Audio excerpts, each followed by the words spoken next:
যেমন সুব্যবহার রয়েছে তেমনি এর অপব্যবহার রয়েছে। ফেসবুকের বিকৃতির এই আকৃতি থেকে চলুন আমরা এবার একটু দৃষ্টি দেই রাঙামাটির প্রকৃতিতে। নৈসর্গিক প্রাকৃতিক লীলাভূমি রাঙামাটির অন্যতম আকর্ষণ এর প্রাকৃতিক সৌন্দর্য মণ্ডিত দর্শনীয় স্থানগুলো।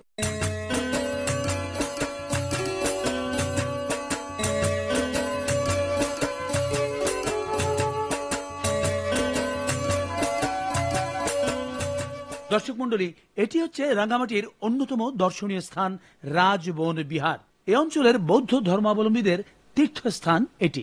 1974 সালের 25শে নভেম্বর আধ্যাত্মিক সাধক বনভান্তের এই বাসভবনকে ঘিরে এই এলাকায় গড়ে উঠেছে এই নান্দনিক রাজবন বিহার।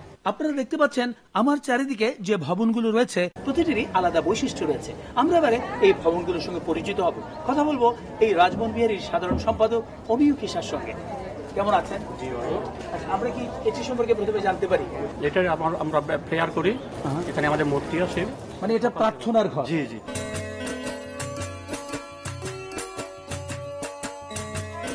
ঘরটার নাম হলো দেশনাগর। তার মানে দেশনাগর মানে? দেশনাগর মানে আমাদের পূজনীয় ভিক্ষুরা এখানে বসে আমাদেরকে ধর্মদেশনা প্রদান করে, মানে ধর্মের আলোচনা করে। আচ্ছা আচ্ছা আচ্ছা, বর্তমানে তারা প্রার্থনা করছে।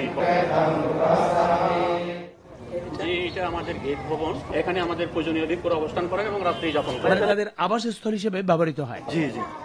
এটা হচ্ছে আমাদের চাকমা ভাষায় জিরানি হল নামে পরিচিত বিশ্রামাগার। জি জি। দর্শক মন্ডলী, কথা বলছি বনভান্তের বাসভবন থেকে।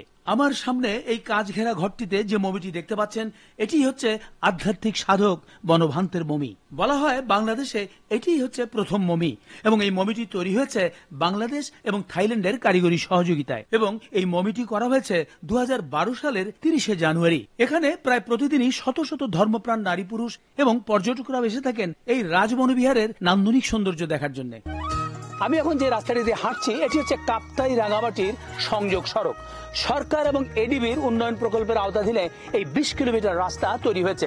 2009 সালের 17 ডিসেম্বর এই রাস্তাটি উদ্বোধন করা হয়। এই রাস্তার দুপাশে রয়েছে চমৎকার নৈসর্গিক এবং প্রাকৃতিক দৃশ্য। আপনারা দেখতে পাচ্ছেন দূরে নীল পাহাড়, উপরে মেঘমালা, চারিদিকে বিস্তীর্ণ লেক এবং এখানে রয়েছে সবুজ বনানী। সত্যি মনোমুগ্ধকর। দর্শক মন্ডলী, আমি এখন রাঙামাটি কাপ্তাই সংযোগ সড়কের একটি চমৎকার সেতুর উপর থেকে কথা বলছি, আর এই স্থানটির নাম হচ্ছে বিলাইছড়ি পাড়া। এই সেতুটির দুপাশে তাকালেই দেখা যায় রাঙামাটি কাপ্তাইয়ের পার্বত্য প্রকৃতির অপরূপ সৌন্দর্য।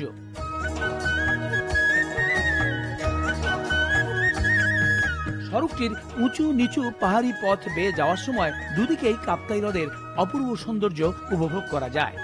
কিছু কিছু জায়গা দেখলে মনে হয় প্রাকৃতিকভাবে এখানে যেন সুইজারল্যান্ডের আবহ তৈরি হয়ে আছে। তাই যারা কাপ্তাই কিংবা রাঙামাটি ভ্রমণে আসেন তাদের অন্তত একটিবার হলেও এই পথে ভ্রমণ করা উচিত। দর্শক মন্ডলী, আমরা যাত্রা শুরু করেছি শুভলংয়ের পথে। রাঙামাটি থেকে 25 কিলোমিটার দূরে শুভলং ঝর্ণা। নৌপথে যেতে সময় লাগে প্রায় 1 ঘন্টা। তাই যারা ঝর্ণা দেখতে চান, ঝর্ণা দেখার পাশাপাশি তাদের এভাবে একটি আনন্দময় নৌ ভ্রমণ হয়ে যায়। দুপাশে পাহাড়ের বুক চিরে জলপথে যাবার সময় প্রকৃতির যে অপরূপ দৃশ্য তা যে কোনো ভ্রমণ পিপাসু মানুষকে মুগ্ধ করবে। দর্শক মন্ডলী, আমরা এসেছি বরকল উপজেলায়। আমার পেছনে দেখতে পাচ্ছেন এই সেই শুভলং ঝর্ণা। বলা হয় দেশের সবচেয়ে উঁচু ঝর্ণা হচ্ছে এই শুভলং ঝর্ণা। এখানে 300 ফুট উঁচু থেকে নেমে আসা ঝর্ণার স্বচ্ছ পানি পর্যটকদের ভীষণভাবে আকর্ষণ করে। এই ঝর্ণাটির একটি বিশেষত্ব হলো বর্ষায় অর্থাৎ ভরা মৌসুমে একাধিক ধারায় এখান থেকে পানি নেমে আসে, যা পর্যটকদের কাছে অত্যন্ত প্রিয়। তাই বলা হয় যে বর্ষায় এক মায়াবী রূপ লাভ করে এই শুভলং ঝর্ণা। প্রকৃতির কোমল পরশে সজীব হয়ে ওঠা এই অপূর্ব ঝর্ণার রূপ উপভোগ করার জন্য প্রতি বছর হাজার হাজার ভ্রমণ পিপাসু মানুষের পদচারণায় মুখর হয়ে ওঠে এই অঞ্চল।